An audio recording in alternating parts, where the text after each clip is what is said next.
Bonjour à tous, bienvenue dans cette nouvelle bulle commerciale et aujourd'hui nous avons le privilège d'être accueillis par le Stade Toulousain pour parler stratégie commerciale. Alors quels sont les objectifs commerciaux d'un club? Quelles sont les équipes dédiées? Quelle est la force du club au niveau local et national ou international? Quelles stratégies sont à mettre en place? Eh bien, pour répondre à toutes ces questions, nous sommes accueillis par Pascal Médina, directeur commercial du Stade Toulousain. Pascal Médina, bonjour. Bonjour. Merci beaucoup de nous accueillir ici au Stade Toulousain. Alors, première question, quels sont les objectifs commerciaux d'un club sportif comme le Stade Toulousain? Alors, nos objectifs commerciaux, ils sont simples. C'est générer des ressources pour le club et donner au groupe sportif les moyens d'être compétitif tous les ans dans les deux compétitions qui jouent, le Top 14 et la Champions Cup. Voilà, aujourd'hui, on est face à de grosses écuries qui s'arment de plus en plus au niveau économique. Nous, avec nos spécificités, nos différences, il faut qu'on arrive à lutter toujours avec ces grosses écuries et générer des ressources. Parce que nous, on est obligé de générer nos ressources. Notre budget, c'est notre chiffre d'affaires. Et donc, générer toujours plus de ressources pour que le sportif ait les moyens d'avoir toujours une équipe la plus compétitive possible. C'est l'objectif principal. Alors, on en parlait tout à l'heure justement, il y a cette indépendance aussi du Stade Toulousain. Quelle est l'équipe commerciale qui est mise en place pour travailler vos objectifs? Et est-ce que, à cause de cette, on va dire, grâce ou à cause de cette indépendance, vous êtes dans l'obligation de trouver de l'innovation, des nouveaux projets, etc., dans les moments un peu plus difficiles? Alors, il y a une spécificité au Stade Toulousain, c'est qu'on travaille avec une régie externe, avec qui on est très proche, Oui. c'est Infront. Donc, qui s'occupe de la prospection et de la commercialisation de tous les contrats de partenariat et de sponsoring. Dans mes équipes commerciales, j'ai des équipes partenariats qui, elles, produisent tout ce qui est à l'intérieur des contrats. Des activations, les événements, jour de match, hors jour de match, et tous les rendez-vous tout au long de l'année qu'on a avec nos partenaires. Ensuite, dans les équipes commerciales, on a des équipes merchandising. On essaye de pas trop fanfaronner, mais aujourd'hui, le Stade Toulousain, en termes de merchandising, est le 3e club en France en termes de chiffre d'affaires. Tout sport confondu. Bon, derrière le PSG et l'OM qui sont dans une autre galaxie. Mais le 3e club qui vend le plus de merchandising en France, c'est le Stade Toulousain. Donc ça, c'est quand même une ressource importante. Ensuite, dans les équipes, on a toujours la billetterie, place sèche, jour de match, qui, elle aussi, aujourd'hui suit les performances du club. Et puisque, hormis le premier match de la saison qui est au mois d'août, où il manquait quelques places, tous les matchs de la saison sont joués à guichet fermé. Et les abonnements, où cette année, on était à 6400 abonnés, ce qui, pour un stade de 18 800 places, c'est quand même un joli ratio. Ouais. Ensuite, on a toute la partie événementielle, location d'espace, les stages, et les nouvelles ressources, le développement de nouvelles ressources qu'on essaie de trouver, mais en sachant qu'on est quand même limité par l'outil. Donc, au niveau de l'innovation, au niveau de nouvelles idées sur aller chercher de nouvelles ressources commerciales, on est limité par l'outil, puisque ce stade a été construit au début des années 80. Il a été dimensionné pour recevoir 11 000 personnes à l'époque. L'innovation commerciale, elle pourra avoir lieu le jour où on aura un nouvel outil, et c'est le projet numéro 1 du club aujourd'hui, vital. C'est l'horizon 2028 avec l'arrivée du métro.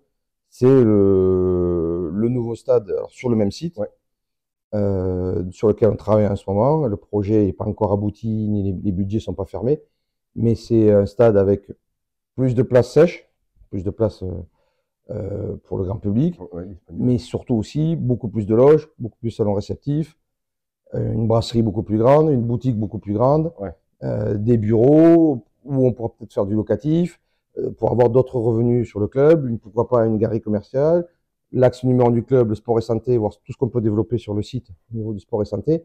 Donc, toute l'innovation, on l'a en tête. Elle passe par l'outil. Mais elle passe par l'outil. Aujourd'hui, l'innovation, elle sera là en 2028. Aujourd'hui, on essaie d'optimiser au mieux, plus qu'innover, on optimise au mieux l'outil qu'on a à notre disposition. En attendant, effectivement, qui est un peu Bah, vieillissant, obsolète. obsolète et vieillissant, normal. Alors, on parle effectivement d'innovation et d'outils. Ça me fait penser à l'intelligence artificielle qui est aujourd'hui de plus en plus partout et dans tous les secteurs d'activité. On l'a entendu aussi, il y a des ballons connectés de plus en plus. Est-ce qu'aujourd'hui, l'IA est quelque chose qui est intégré au club? Est-ce que c'est juste au niveau de prospection et de prospective? Ou est-ce que vous l'intégrez, alors peut-être pas dans la stratégie commerciale encore, mais dans d'autres points du développement du club? Non, dans la stratégie commerciale, on est en veille technologique. On regarde ce qui se passe, mais aujourd'hui, on ne s'en sert pas, on va être honnête. Le service communication est aussi en veille, mais plus avancé sur tout ce qui se passe, parce qu'ils sont quand même beaucoup plus impliqués. Le seul secteur qui commence un peu à regarder de très très près ce qui se passe, c'est le sportif. Effectivement, bon, ils font des tests. Le ballon, je sais qu'avec notre partenaire Gilbert, ils ont fait des tests. Bon, pour l'instant, c'est à améliorer, c'est affiné, etc. Demain, on arrivera au maillot connecté. Il est évident que là, oui, il y a des choses à faire. On peut comparer, en tout cas, le Stade Toulousain est imposant et grand aujourd'hui au niveau local, national, international. On peut le comparer aussi à un autre acteur de la région, Airbus. On dit souvent, voilà, quand Airbus tousse Toulouse s'enrhume. Est-ce que pour le Stade Toulousain, c'est pareil, cet ancrage local, même quand on gagne des millions de Coupes d'Europe, on va dire, quelques-unes? 5. 5. Ouais, 5 Coupes d'Europe. Est-ce qu'on arrive quand même à rester les pieds sur terre et à travailler cet ancrage local et ce partenariat local? C'est important. Nous, c'est notre raison d'être. C'est notre rôle dans le tissu local, économique, social, sportif, culturel, demain la santé. On estime modestement que le stade a un rôle à jouer. On n'est pas juste là pour produire des matchs de rugby. Alors, vous avez parlé d'Airbus. On a fêté l'an dernier notre 40e anniversaire du partenariat avec Airbus. Donc, on a tissé des liens très, très, très forts. Du coup, Airbus est un partenaire important. Airbus et toute la supply chain, enfin toutes, nombreuses entreprises de sa supply chain, des sous-traitants, et qui ont formé ce qu'on appelle le club aéro. Donc, c'est des partenaires au sein du club des partenaires, mais c'est un club resserré de tout spécifique sur tous les métiers de l'aéronautique. Et ensuite, le meilleur exemple d'ancrage local, ben, c'est notre club des partenaires qui s'appelle le ST Business Club. C'est-à-dire qu'il est fait pour que les 340 partenaires que l'on a travaillent ensemble, échangent, pourquoi pas fassent du business ensemble. Et c'est pour ça qu'on essaie de multiplier les temps de rencontres et d'échanges entre eux, que ce soit autour des jours de match et tout au long de l'année sur des rendez-vous ST Business Club, sur des événements spécifiques, par exemple sur l'aéro. 340 partenaires qui sont essentiellement des partenaires locaux. Oui, c'est région, région en tout cas. Ancienne région Midi-Pyrénées, on va dire. Mais on a aussi des partenaires, des gros partenaires nationaux, Peugeot, Fiducial, Actual, et des partenaires internationaux. Enfin, on va dire que Peugeot et Airbus, c'est quand même, des international, tout à fait. C'est quand même des exemples de partenaires internationaux. Alors, pour terminer justement sur cette partie locale et proximité, est-ce que vous auriez quelques conseils, on va dire, autour du commerce pour des petits clubs locaux ou des clubs locaux pour leur donner 3 conseils pour un équilibre commercial ou un équilibre business de leur club sportif?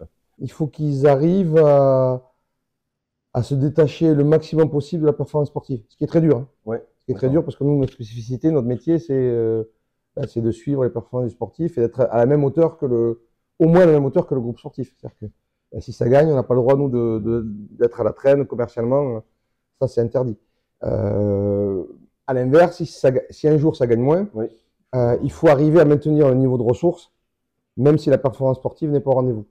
Et donc là, c'est là où il faut construire, même à un petit niveau, un club de partenaires local, fort, proportionnel à la taille du club, bien évidemment, et à son budget, et essayer de multiplier les temps d'échange et de rencontres entre partenaires, les jours de match, bien évidemment, mais en dehors des jours de match. La clé d'un club, qu'il soit gros ou petit, c'est la force de ses partenaires. La force, c'est ses supporters. Bon, nous, on a la chance d'avoir 6400 abonnés, mais la billetterie, ça doit rester une part quand même importante de leur activité. Et après, pourquoi pas, même à des petits niveaux, tenter des petites gammes merchandising, développer le merchandising du club, voilà, sans se Pour prendre, créer, sans se pour prendre au créer sérieux, mais tout à fait, mais je- pour il y créer a de la des, préférence et voilà, il y a des petits clubs que je connais l'émotion. qui ont des gammes rigolotes, Ouais.